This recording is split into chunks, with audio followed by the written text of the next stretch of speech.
There is two outcomes to you taking inspiration from another level. The first one where nobody ever notices, people love your level and have fun with it. And the other one, the dark scenario, where you get shouted at for being a copycat and a thief. So yeah, learning from other levels without straight up copying them is not an easy thing to master at all. And that's what today's video is exactly about. We're gonna laser aim at the answer to the question.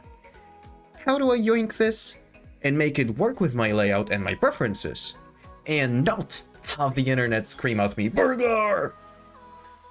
Even actually copying the design can be super hard. And while this isn't the main thing this video will talk about, we'll touch upon that a little bit as well later. By the end of today's video, you should be well equipped with all the knowledge you'll need to learn from other levels the right way. The way that'll earn you praises and not boos as you release your level. Let's go! So to start things off, let's quickly go through the don'ts. First of all, you should never one-to-one copy-paste art from another level. 14-year-old me 9 years ago is actually guilty of this one. For some reason, I literally thought that taking a Yatagarasu bird and throwing it into one of my levels was not a terrible idea. I removed it since. This topic is pretty simple. Provided anyone actually gets to pay attention to your level, which is what you should be aiming for, this will be scrutinized. So don't. The other trap that is super easy to fall into is how people just latch onto one level, look at that one level, copy it one-to-one, and call it a day. And that's what you shouldn't do. Don't just look at one level. Look at 3 to 5 levels that share at least some qualities with what you're going for. When you pull a little bit from here and a little bit from there, and then stir in your own ideas, that's when you are actually creating and not just copying. You get something that feels fresh and yours without wasting hours on end blindly guessing, which I've been there and done that. You might tell me here, but I have no ideas of my own even after looking at all this. That's fine, that's fine. Copy it one-to-one, but keep looking at all of those 5 levels. During that process, something is bound to pop up for you. Will it be good? Well, one way to find out. Your end result should always look like it was made by someone who's seen things, and not by someone who's seen a thing. And if you're tracing or pulling in from something else, something outside of Geometry Dash, fan art, concept, whatever else, just credit it. There have been dramas around that, and you don't need to be that guy again. So with those out of the way, we can get to what you actually should be doing. And there is a few things, so we'll go through them one by one. First of all, pick the right levels to study. I feel like this is where a lot of people trip up. You find this one level, and it looks absolutely incredible. You're like, okay, I'm learning from this. But then your song is like a chill ambient track, while the level you're picked is a fast-paced seizure fest. It's not only the style, so glow or modern or art, that has too much. Pacing matters a lot as well. If your level is a medium-paced or slow, you're going to have a harder time translating design choices from a level that runs at like 4 times speed with flashing lights everywhere. The color change frequency and intensity will feel way off. Structures will be different. It's just going to fight you the whole way. So when you're picking levels to study, ask yourself, does this level's energy match the one of my own level that I am trying to build? Is its style going to fit with what I have? Because that's going to be how you determine how transferable the techniques actually will be. That doesn't mean you can't learn anything from a level with completely different pacing. But the main thing is just that pacing compatibility is just going to make your life a lot easier. Especially as you're starting out, you need to be making your life easier to actually progress. No need to fight obstacles that don't have to be there, right? Doesn't mean you can't learn anything from a level with completely different pacing. But the main thing is just that if those do match, your life will simply be a lot easier. Especially as you're starting out, you need to be making your life easier in order to actually progress fast. So no need to fight obstacles that just don't have to be there. So the question that naturally follows is, how do I even find those good levels to study? Well, first off, look at the community lists. There's people out there who compile lists of levels by all sorts of wild metrics. These are gold mines if you're looking for levels that share some quality, whatever it may be. You'll have to dig through a bunch of them before you actually find what you're looking for, likely. But it is worth looking. On top of that idea, here is what I'd actually recommend. Make your own lists. Seriously. As you play, as you browse, whenever you see something that makes you go, oh that's cool, save it into a list. As of now, I categorized by style alone, so, you know, a list for glow levels I like, a list for modern levels I like, but after I wrote this video, I think I'll actually revisit my lists and start categorizing by style plus pacing groups. Over time, you build this personal library of references that just work with your taste and your style goals. And that's going to be so very valuable. And one more thing here. Remember what I said about how even just copying a level could be too hard? Yeah, that's not a joke, which I'm sure you're aware of. If a level or a section is just too complex for you to understand enough about it, don't be discouraged. Find levels that you can take apart and understand. Learn from those, start to finish, and the harder stuff will click sooner than you think. And an additional tip I have on this is to go by the level ratings. Rated and feature levels will way more often use the built-into geometry dash blocks in correct ways, while levels rated epic and beyond, even more so beyond, will lean far heavier into the art territory, with custom blocks, multitudes of background layers, and that's a whole other can of worms that, if you're watching this video, you can give yourself some more time to get into.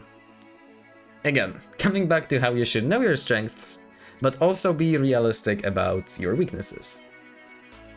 Oh, and when you take inspiration from levels of other creators, you should also always remember to leave them a like and a comment that'll make the creator feel all warm and fuzzy and appreciated.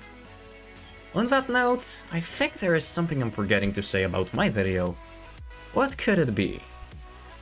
I'm sure it's nothing. Let's look at some examples of how you would actually go about reading a level once you copy it. This is a level that I've been super interested in lately, and I guess I read it exactly the way that I am suggesting you do. And so let's take a look at what we can and how we can start understanding some things here.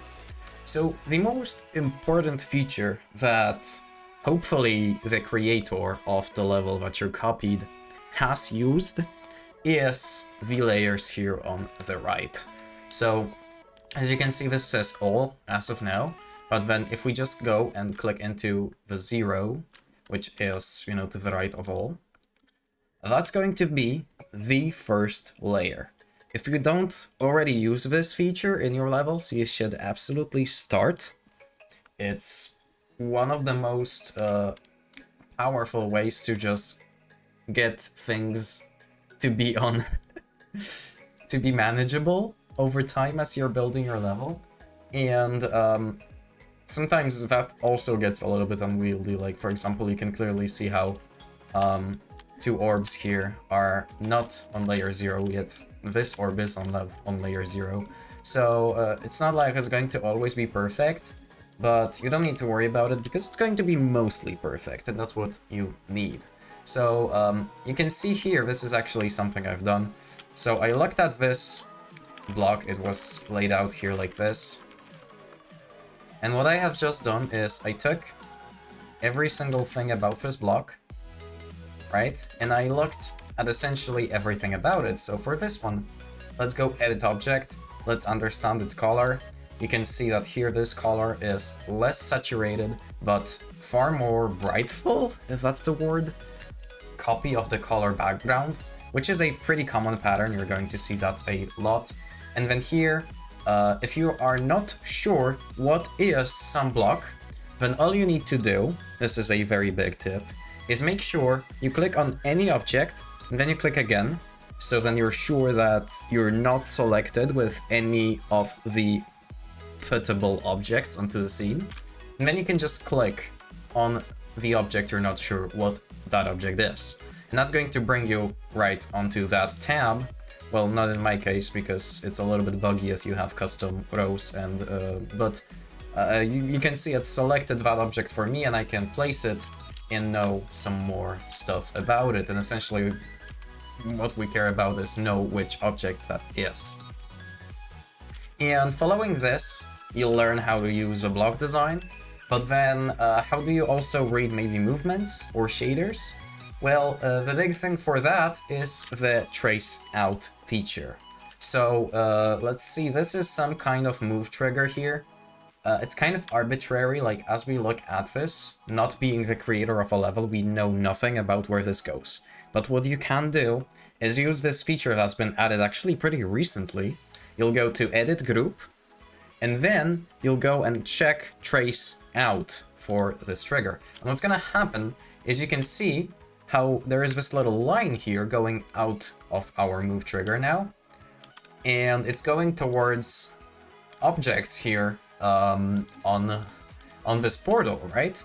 And so we can already see that and there is also this big yellow line around everything in this radius, which means that some or most of the objects within this yellow line are affected by this move trigger. And so let's, for example, look whether this is on group 29, and you can see it is.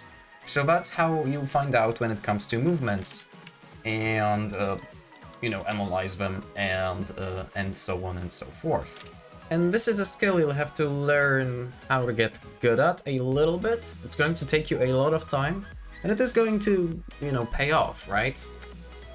So you can see, for example, it's not something that you'll notice right away, but for example, there is actually 2 grounds built into this level here. Like, if you look, there is the main ground, so that's going to be what you see on the layer 0. But then, there is also the other ground, which is those blocks here on layer 1, apparently, right? And those go kind of like right next to the other ground and augment it in some way, if you would. It's a very interesting, I guess, effect. And you're going to be running into things that you wouldn't really notice at all as you're actually playing through the level a lot as you do this. So really recommend just getting into those levels and looking at how things are made. One last thing to mention is that you also want to be a little bit critical of what you see. Like, not everything is going to be 100% perfect. You want to always reevaluate for yourself whether you agree with the choice that someone has made or not. Like, for example, in this case, we can see that there is this big gradient coming down from the bottom that follows the player. And this actually isn't the best practice anymore. This is, you know, something that used to be best practice back in 2.1, but it's not anymore, because now we get to do the exact same thing with a clever gradient trigger. So I would actually use that over this huge overlay that has to follow the player manually and looks weird in the editor. This is, of course, just a singular example. You'll have to, you know your stuff. Over time, you're going to get better at it. Just saying, you could also watch some of my level breakdowns. I have done those exact homeworks on a few levels already, and have uploaded my findings in a nice video essay format, much like this video. Less work, far easier to digest for you, hopefully. More pure knowledge right away. And lastly, This might sound like the most obvious advice ever, but bear with me. Just play the game. Like, genuinely sit down and play levels. Not necessarily to study, just, play. Here is the thing. Your sense of what a good level looks like will change over time. What blew your mind 6 months ago might look mid to you today. And that's a good thing. It means you're growing, and things you create will grow alongside you. Personally, I've been focusing more and more on the cleanliness, readability, easiness on the eyes of my levels. This has become much more important to me than just making everything the most exciting imaginable. This is going to be even more relevant if you have taken a little bit of a break from the game. Once you do come back and want to, start building again, it's important to play a couple levels and see whether, the trends have changed. Like, for example, as of now, we have a heavy lean towards art levels, and art levels will be getting higher rates than, glow or modern levels that use the blocks that are built into the game. That said, this could change, in a couple months. Do I think it will? That's a separate topic, but the big thing is to just stay current, know what's going on in the community, and the easiest way to do that is to just play the game. And that's it from me. If this video has helped you at least a little bit in learning how to learn from other levels without becoming a copycat, I am glad. Bye-bye.